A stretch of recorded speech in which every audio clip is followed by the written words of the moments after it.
আপনার বিবেচনায় যে লোকটা আপনাকে প্রতিনিধিত্ব করতে পারে তাকে ভোট দিন। তো মার্কা থাকবে সাদাটার মধ্যে, গোলাপিটায় কোনো মার্কা থাকবে না। আমি বলি মার্কা থাকবে, একটা হচ্ছে টিক চিহ্ন আর একটা হচ্ছে ক্রস চিহ্ন। টিক চিহ্নটা হচ্ছে গণভোটের মার্কা।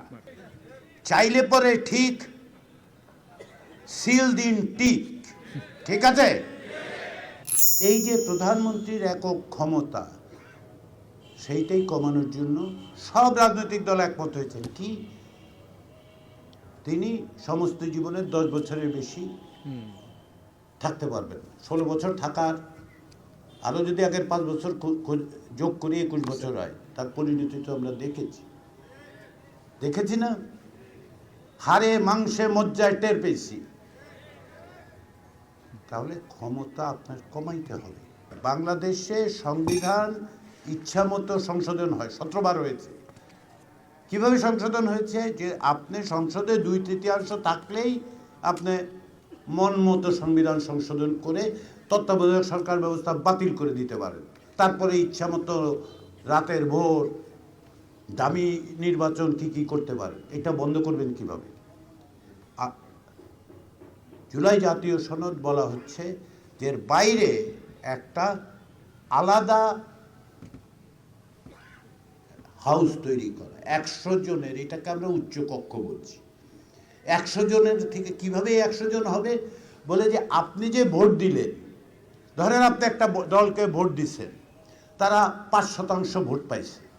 তাদের দেখা গেল যে সারা দেশ জুড়ে 5%, কোথাওই তারা একটা সিটও পায় নাই।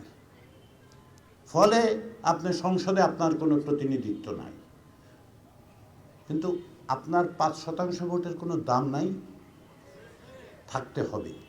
ওই জন্য আপনার ওই 5%-এর ভিত্তিতে ওই যে 100টা সিট, তার মধ্যে অন্তত পক্ষে 4-5টা লোক যাবে। এইটাই হচ্ছে সংখ্যানুপাত, এইটাই হচ্ছে পিআর সিস্টেম। আপনার প্রত্যেকটা মানুষের ভোটের মূল্য যদি দিতে চান, তাহলে আমরা উচ্চ কক্ষে বলতেছি পিআর সিস্টেমটা করলে কি হবে? সকলের মত পথের একটা প্রতিনিধিত্ব হবে। দ্বিতীয় যেটা, সেটা হচ্ছে সংবিধান সংশোধন করতে হলে আপনি সংসদে 2/3 যথেষ্ট না। উচ্চ কক্ষে অন্তত পক্ষে 100 জনের মধ্যে 51 জন আপনার লাগবে। তো 51 জন লাগলে সুবিধাটা কি? সুবিধাটা হচ্ছে এই, বাংলাদেশে থেকে 50% ভোট পায় না কোনো দল। তাহলে আপনি যদি কোনো সংবিধান সংশোধন করতে চান, আপনার দলের বাইরে 4-5টা লোক, 7টা লোক, 6টা লোক লাগবে। তো লাগলে কি করবে? একটু আপোষ করবে, তাই তো? যেটা জাতীয় প্রয়োজন না সেরকম জিনিস আপনি সংশোধন করতে পারবেন না। তারপরেও আবার আমরা বলছি যদি মৌলিক বিষয় হয় তাহলে জনগণের গণভোট নিতে হবে। এইটাই হচ্ছে পিআর সিস্টেমের উচ্চকক্ষ তৈরির প্রয়োজন। ভোটটা দেওয়ার ক্ষেত্রে খুব সহজ। আপনারা যখন যাবেন, আপনাদেরকে 2টো ব্যালট দেওয়া হবে। একটা সাদা ব্যালট, সেখানে মার্কা থাকবে, নাম থাকবে, আপনার প্রতিনিধি যাকে মনে চায়। আপনার বিবেচনায় যে লোকটা আপনাকে প্রতিনিধিত্ব করতে পারে তাকে ভোট দিন।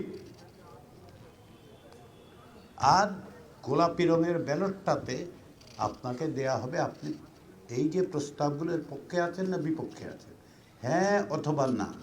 তো অনেকে বলে যে ওইখানে তো মার্কা থাকবে সাদাটার মধ্যে, গোলাপিটায় কোনো মার্কা থাকবে না।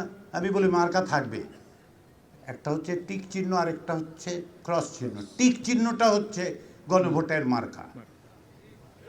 টিক চিহ্নই হচ্ছে ঠিক টিক, চাইলে পরে ঠিক, সিল দিন টিক, ঠিক আছে? এইটাই বলে। ফলে মার্কা থাকবে এবং সেই মার্কায় আপনারা ভোট দেবেন। চাবি আপনার হাতে, চাবি দিয়ে দরজা খুলুন। সামনে ভবিষ্যৎ যে বাংলাদেশের, সেই বাংলাদেশের দরজাটা খোলার চাবি আপনার হাতে।